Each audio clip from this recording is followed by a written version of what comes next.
There. Once again, I'm back to daily English reading again in the evening.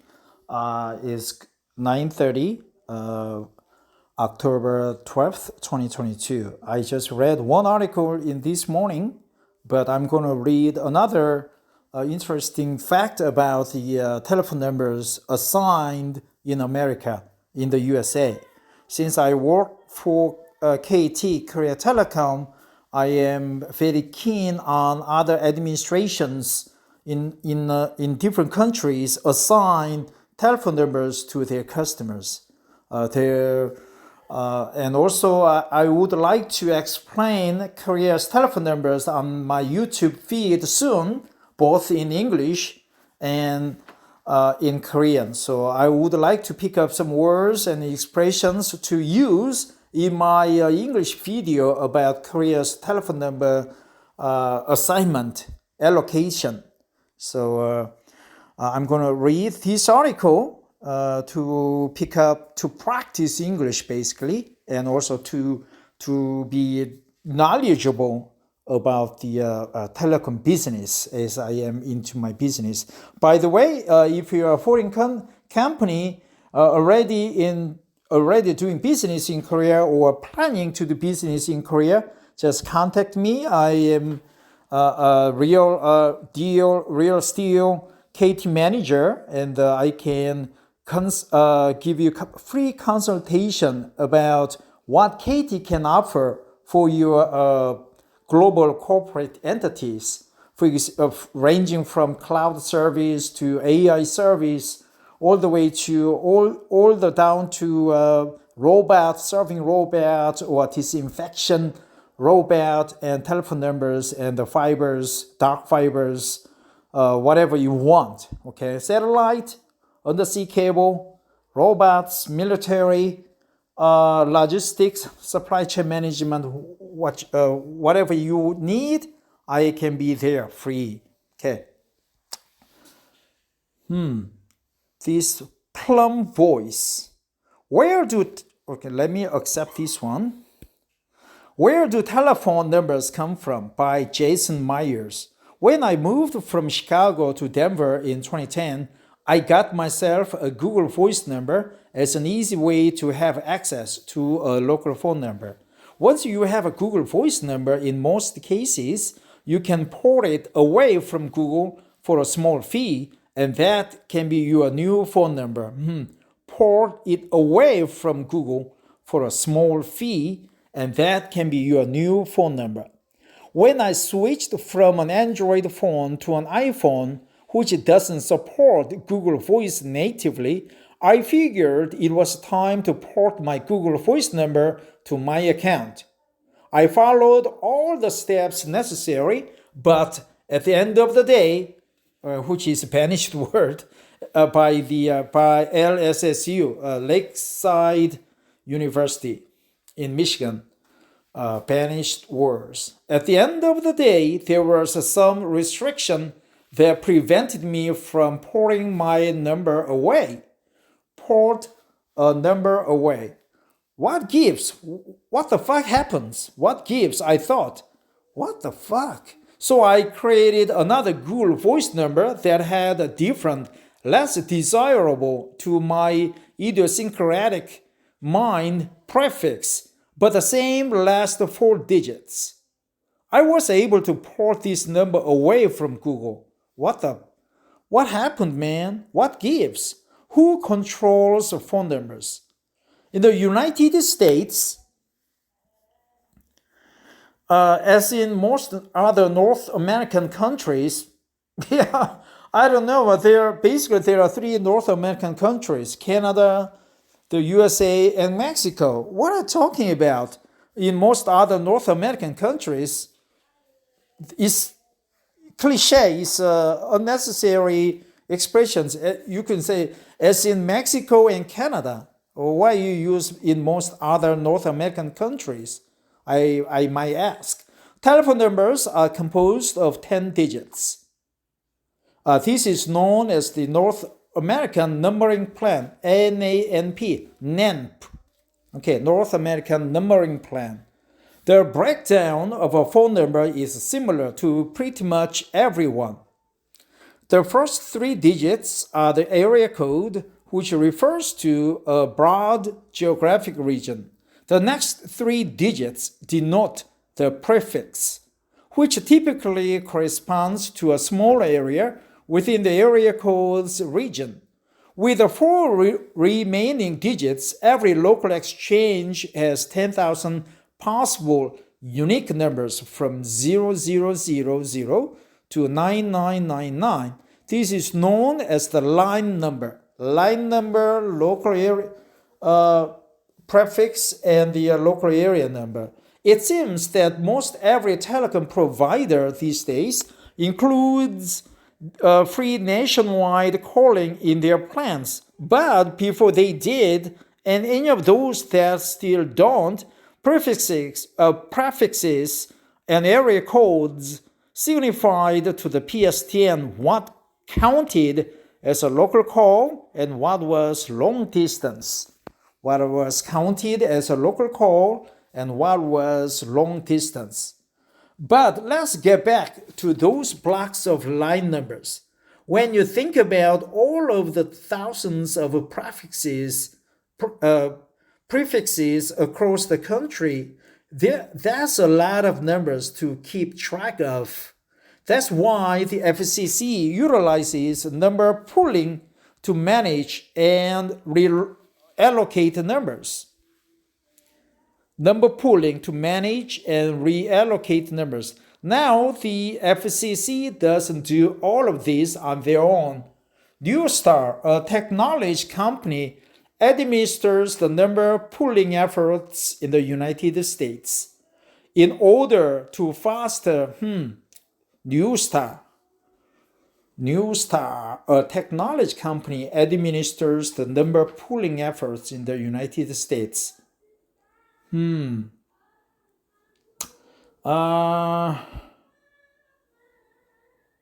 order to foster competition within a given area, FCC regulations don't allow any one company to come in and take all 10,000 numbers attached to a given prefix.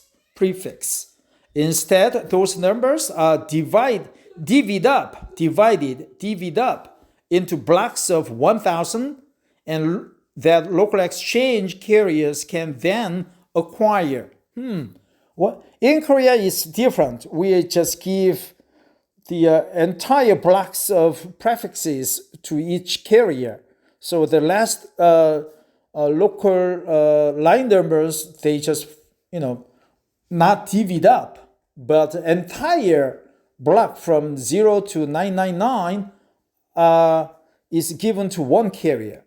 Then different prefix with all the line numbers are given to another different carrier. I will use my hometown of Rochester, Michigan as a hypothetical example.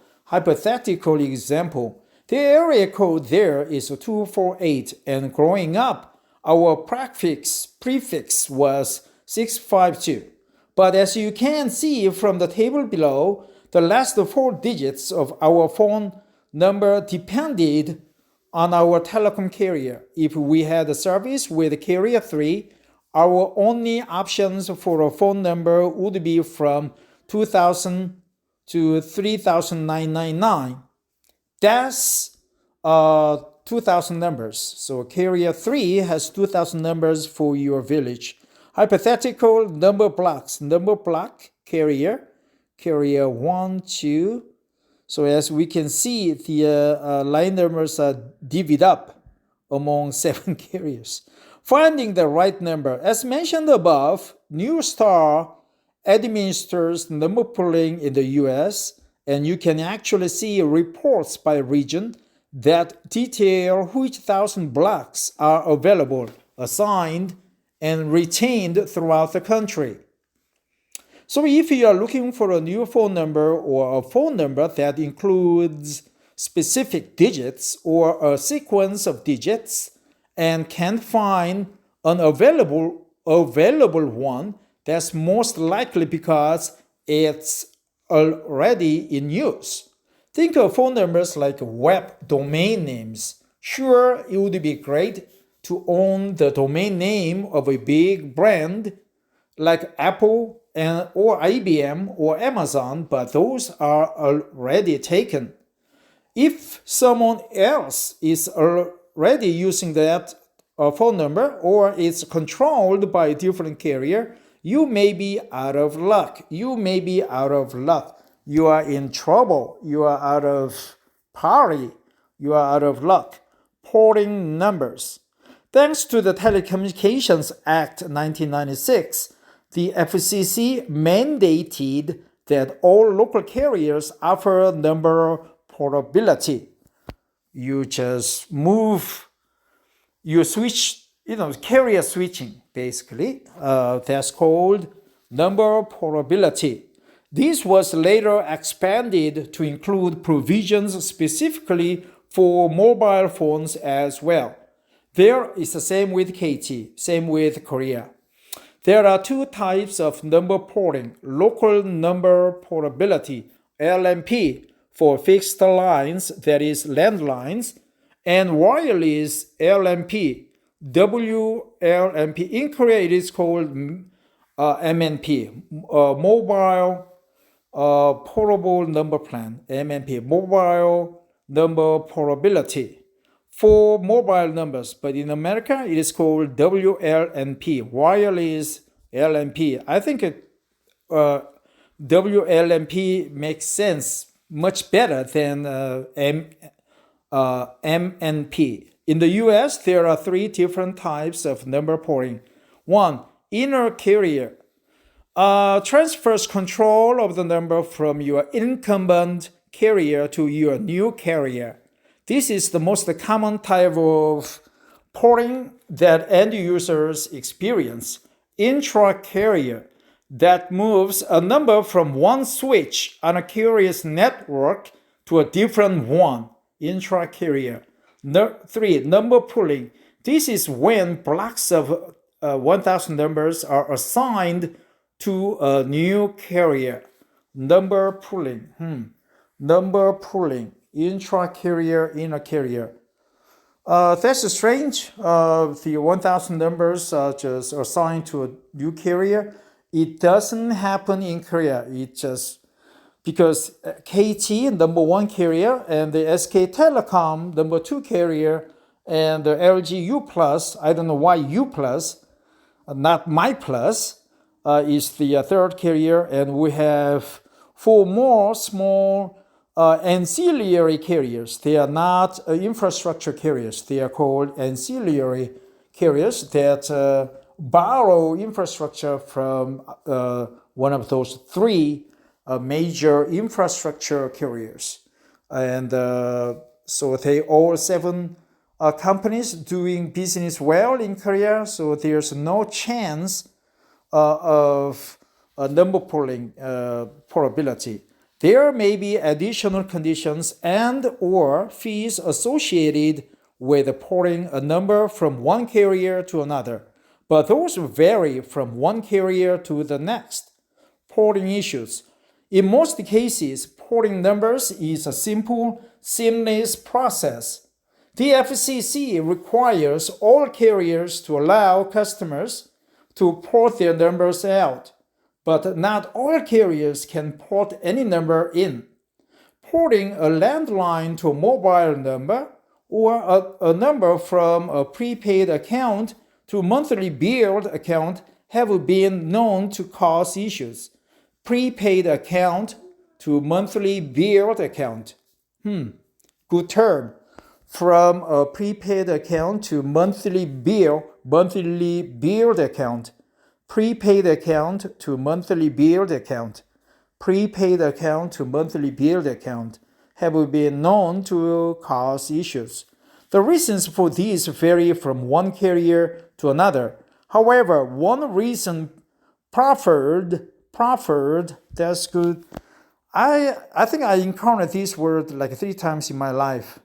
One reason proffered or suggested for the restriction relates to safety, Because an area code and a prefix are linked to a specific geographic area, restricting numbers ported into a given area ensure that help can reach you in the event of an emergency.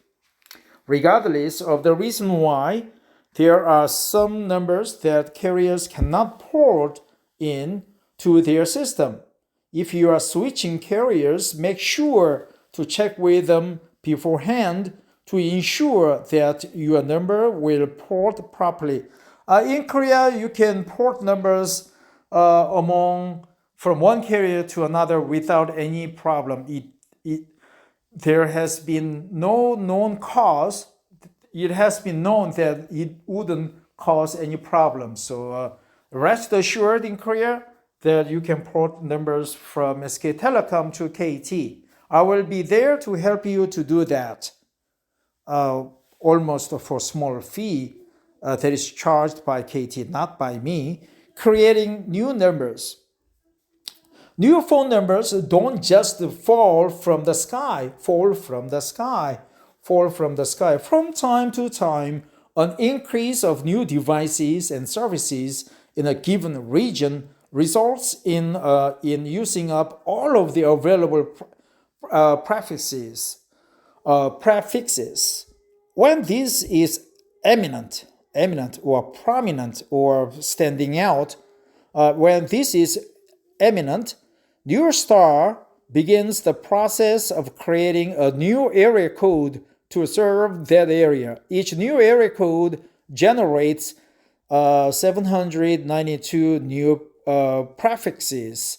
Note, prefixes cannot start with a 0 or a 1, and each prefix has 10,000 lines.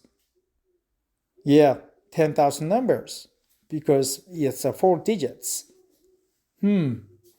But why only 792? Because we have to forego 0 and 1. That's at the first digit, so that's 200.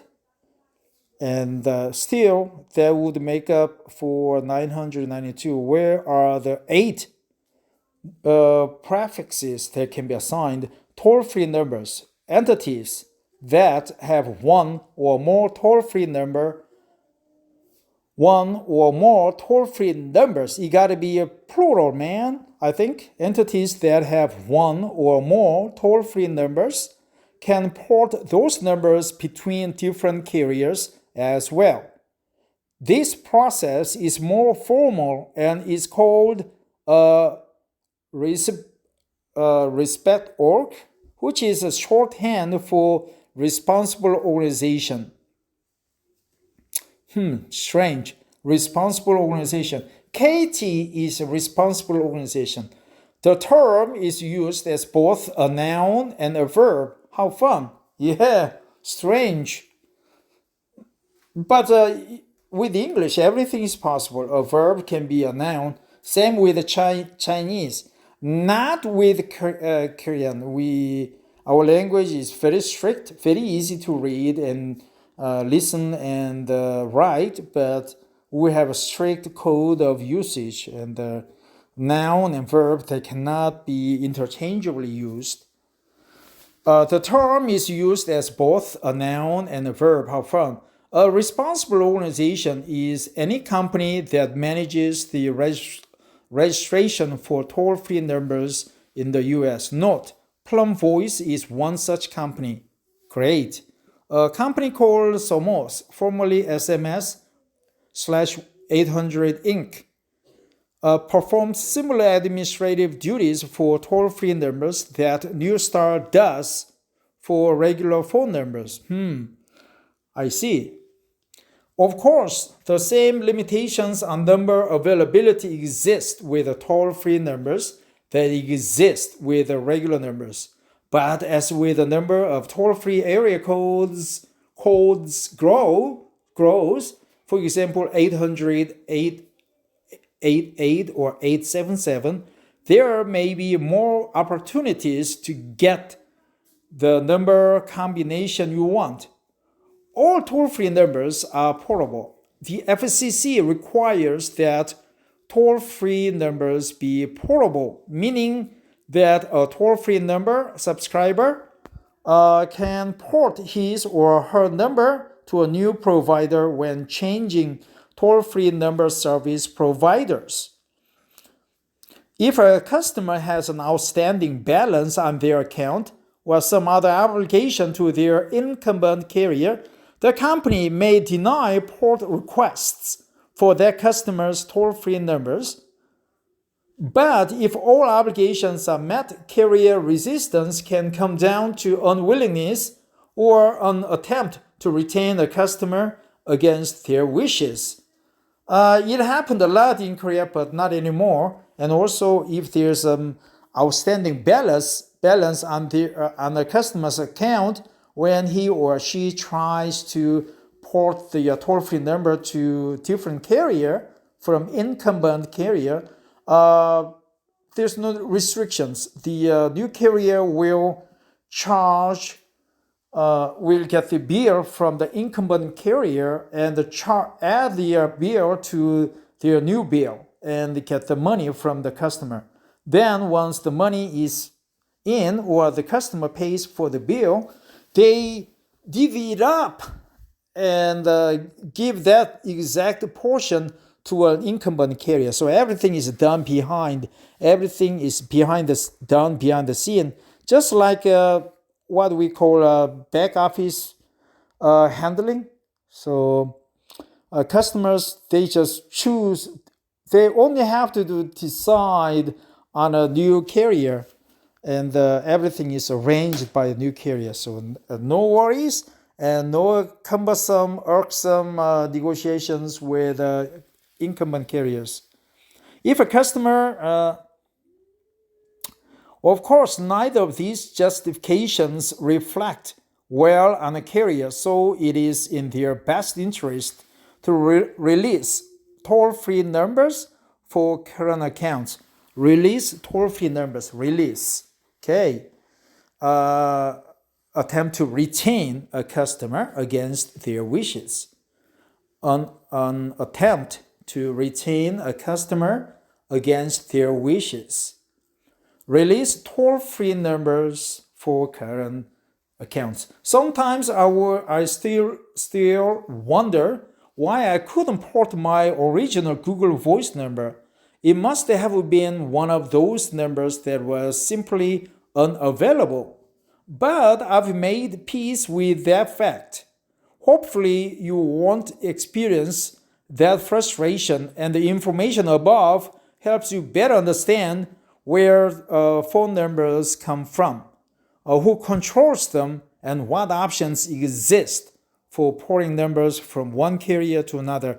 From my own experience as a KT engineer/salesman, when I try to port a number away from LG U+, for example, for my customer, they refused to hand over or port the number away from their database.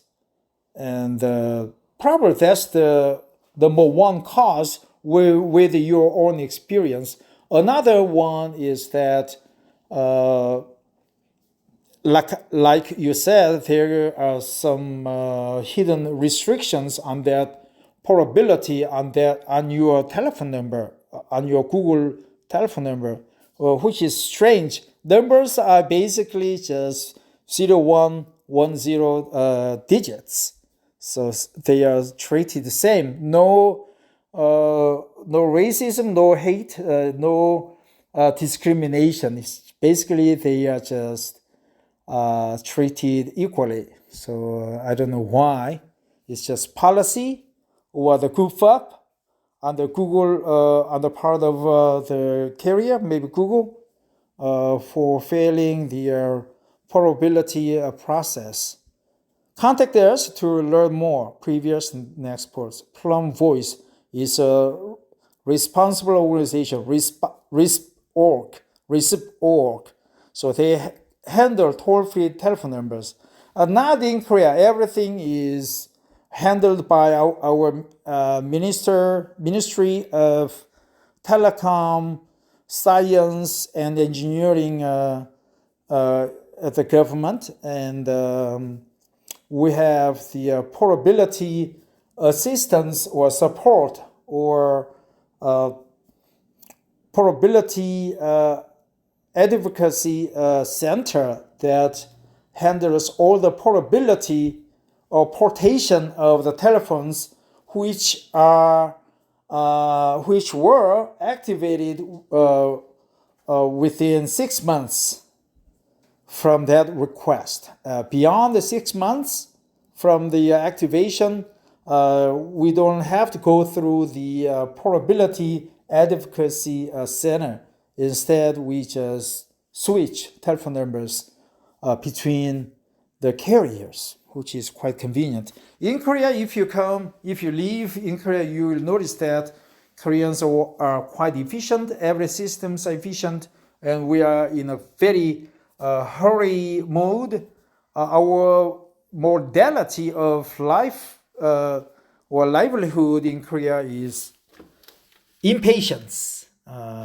We are very impatient in doing business, so we naturally make all the processes, procedures quite succinct, quite easy, quite fast, and without any litters. So there are some differences from the American system, but basically almost same, and almost same logic applies. Before I say goodbye, I would like to go over and try to remember or pick up some words, expressions.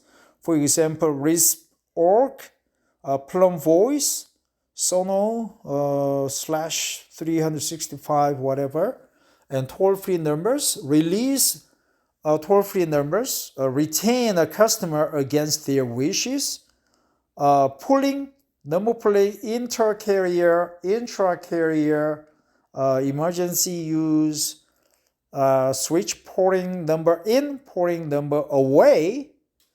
What else? Prefix, local line numbers, prefix, area code. And what else? There was one word that I proffered. I think it's suggested as a basis of some argument. So let's find out if I'm correct or not. Proffered. Proffered,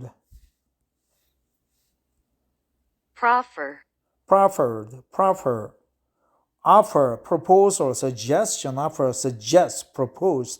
A proffer is an offer made prior to any formal negotiations.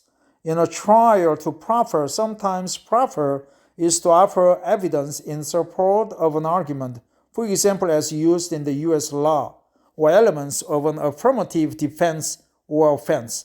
As a party with a burden of proof must proffer sufficient evidence to carry that burden. For example, in support of a particular argument, a party may proffer documentary evidence or witnesses. So proffer was the almost same as propose, suggested, digits, last 3 digits, denote, remaining digits. What else? Any PSTN, LNP, local number portability, wireless local number portability, WLNP, FCC. I just ate sweet potatoes and somehow I have stomach reflux, so I feel some acid flowing back up through my I forgot the word. Asparagus is the larynx or food duct in my chest. What is the name for that duct? I forgot. The stomach duct. Esophagus is the duct for the lungs. So I have a bile reflux or the stomach acid reflux. Finding the right number, IBM, porting numbers, intercarrier, intracarrier, number pooling. Pooling is done by neustar, not by the FCC. Porting issues, outsourced. Creating new numbers, toll-free numbers. We have toll-free numbers in Korea. Every number starts with a 080, but we do have the corporate numbers that starts with 1516 or 18, like 1889 or 1577, 1588.